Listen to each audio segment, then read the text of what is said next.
Alright, mga boss, mga sir, magandang araw po sa inyo.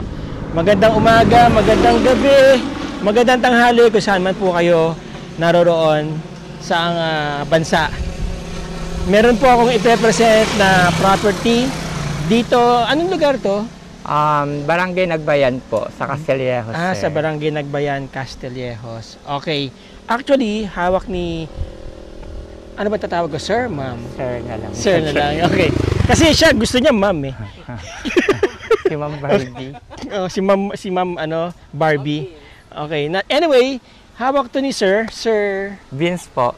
Vince? Vince, sir. Vince. Yes po. Si Sir Vince, itong property na to, mga boss, mga ma'am, mga sir. Okay, sir, pwede bang pakisabi kung ano yung sukat ng property? 3,000 is 300,000, ay 3,600 po. 3,600 square meters. Apo. Okay. Now, sabi mo sa akin kanina, nagkaroon ng resolution. Opo, kasi nagpa-relocate po sila ng panibago, sir, kasi so, nakita na yung totoong area niya. Po yung Pakituro nga sa mga viewers sir, natin. Yung red flag po doon. Ito. Opo, yan po. Yan Ito. po yung bagong survey niya, sir. Itong red flag na to. Last week lang yung survey niya, sir. Dire-diretso hanggang sa may dulo yan, sir. Dulo. Ano yung may structure ako nakikita doon? Opo. Ano yun? Yan, sir, yung bagong, yung diretso na kasi na to, sir. Yan yung straight hanggang dulo na siya. Pumasok ba yung mga puno ng mangga? Opo. Tapos meron ako nakikitang structure doon. Ano yun? Yan yung parang boundaries yan, sir. Hanggang dulo okay. Na po siya. Hindi nakapasok sa loob yun?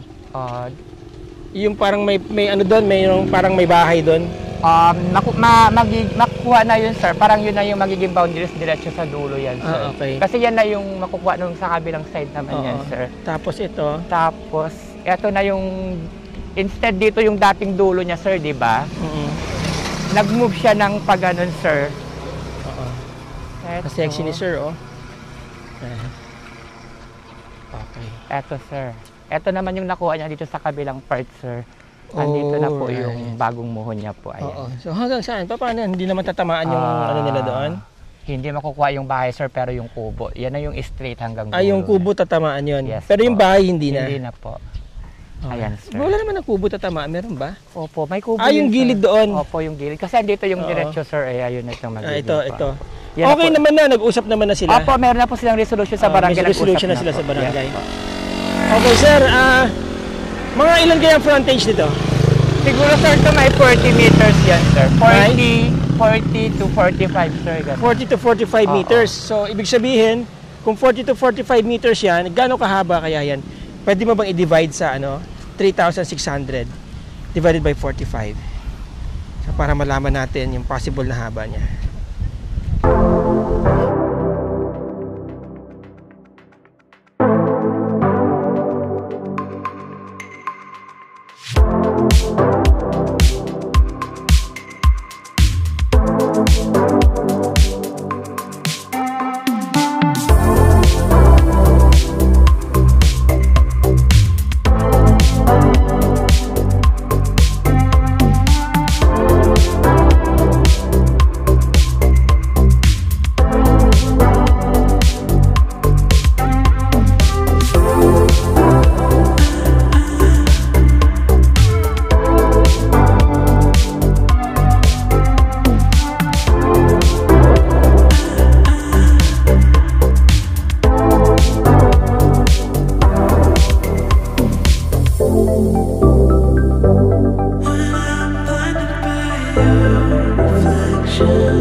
80. 80. Oh, so mga nasa 80 meters yung haba niya papunta Opo. doon.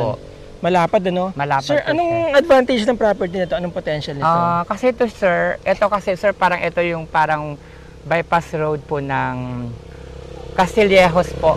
Palabas po siya ng San Antonio, sir. Parang palabas po ng San Antonio. Tapos,